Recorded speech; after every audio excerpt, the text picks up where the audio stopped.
はい、こんにちは。合気道 F ラボです。内田さん、はい、なんでしょう。ちょっとご相談があるんですが。なんかこのやりとりあったな。なんでしょう。四方投げで飛びたい。どうぞ頑張ってください。結局一緒か。稽古あるのみでございます。ということで、今回のテーマはこちらです。はい、四方投げの受け身という、受け身というか飛び受け身なんですけれども、はい。先生、とはいえ、今、内田さんが頑張ってって言ったんですけど、頑張るしかないっていうことですね。特に申し上げることもないんですそうですね。はい。これもう申し訳ないんですけれども、私がただただ興味があってこれだけできないっていう、できないというか、多分初心者の方、四方投げの飛び受け身ってなんかあんまイメージできないんじゃないかなって個人的には思うんですけど。あんまりやるなっていうふうに言われることもありますけどね。そうです。危ないから。その問題もありますね。はい。そこも含めて短い動画になるかもしれませんけれども、解説の動画をご覧ください。どうぞ。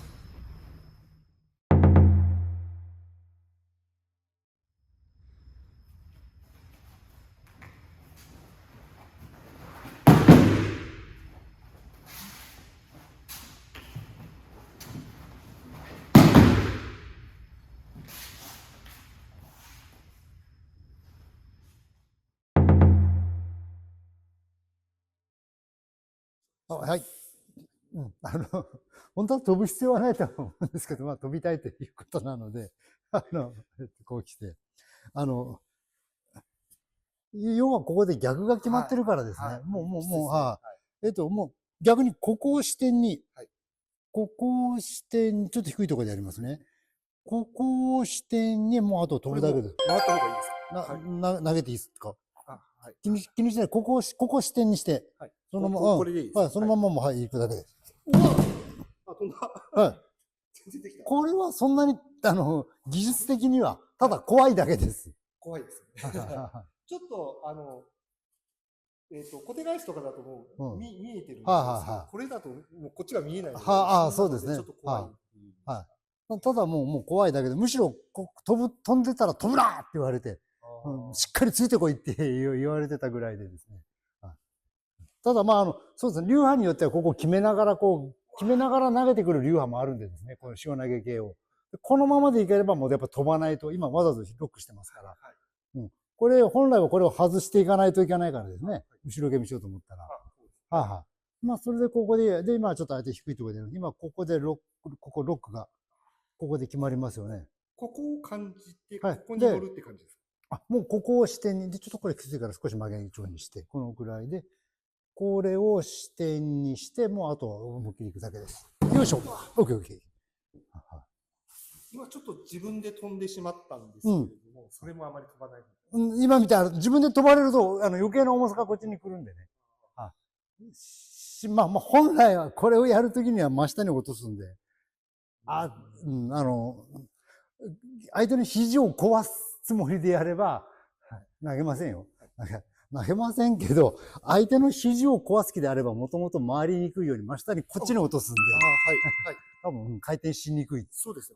この下に行ってるのに上には飛べないです。だから今、飛びができるように少し出すので、これ以上はもう自力でやられると、今度逆に私が振られて、支えきれなくなるんで、これを視点に行くと、よいしょ。これも先生、投げられた後、なるべく早く浮き上がりたいってことですか？本来はですね。ただ、これの場合は決められてるんで飛ぶことでそれを解除するのがまず最初なんですよね。この間やった隅落としは別にどこかが決まってるわけではないから、相手の力を感じてそっちに飛んだだけですけど、これは決まってるからですね、飛ぶことでこの、いわゆるねじれっていうか、ロックを解除しないといけないからですね。それが、まず第一目標ってことになりますかね。では、ちょっと流れの中からやってみてもいいですか？片手取りとかで。スーッ。よいしょ。やっぱダメか。なかなか、ここに乗るのが難しい。もうちょっとゆっくりやってみます。スーッ。はい、ここで。よっよいしょ。なんかちょっと。そうですね。まだ稽古してないし、この間の隅落としの方が良かったかもしれないです。余計に飛ばない。そうですね。これを解除しなきゃいけないから飛ぶ必要がないですよね。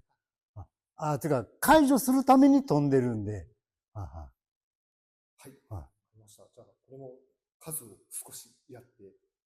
でも、基本的には、稽古の時にはこういうことあんまりしないように。だから、結局、ここを、当初からさっき言った、ここを決めて持っていくっていうやり方をされるところなら別ですけども、昔よく注意されてたのは、周りが足りない。この後の振り向きが足りないとこうなるよって。だから飛ばなきゃいけなくなるよって。でも、これ逆に今背中背中叩けますよね。だから、背中叩かれないようにしっかり回れって昔は言われたんですよ。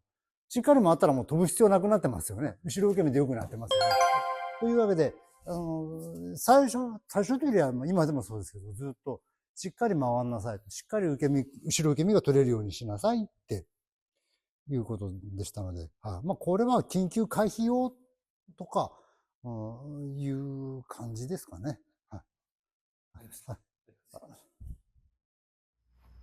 い、ということで、本編の方を見ていただきましたけれども、あまりうまくはいかなかったです。そうですか。普段やるものでもないですからね。ゆっくりやっていただくとなんとなくできるかなと思うんですけど、やっぱ流れの中であるとっさにってなるとちょっとまだ自信がないですね。というよりか、とっさにこれで飛ばないかん状況に陥らされると、それはそれでもう喧嘩沙汰になりかねないのでそうですね。折り起点ですからね。そうですね。先生も途中でちょっと言われてましたけれども、あくまで緊急避難的というか。そうですね。この表現がいいかどうかわかりませんけど、できないよりできたらいいかなっていう自分の中ではですね、ぜひこれ稽古してくださいっていう内容ではないので、すみません、ノリが悪くてですね。いいとんでもないです。すみません。ただ僕が飛びたかっただけっていうですね。ということは先生、逆に普段はしっかり足を動かして後ろ受け身を取れるポジションに動いていくというか。そうですね。いつもですけど、相手といかにつながるかを投げ受けともに稽古したいですね。なるほどですね。はい、ということで今回はこれで終わりたいと思います。よろしければいいねボタン、それからチャンネル登録もぜひよろしくお願いします。では次回の動画でありがとうございました。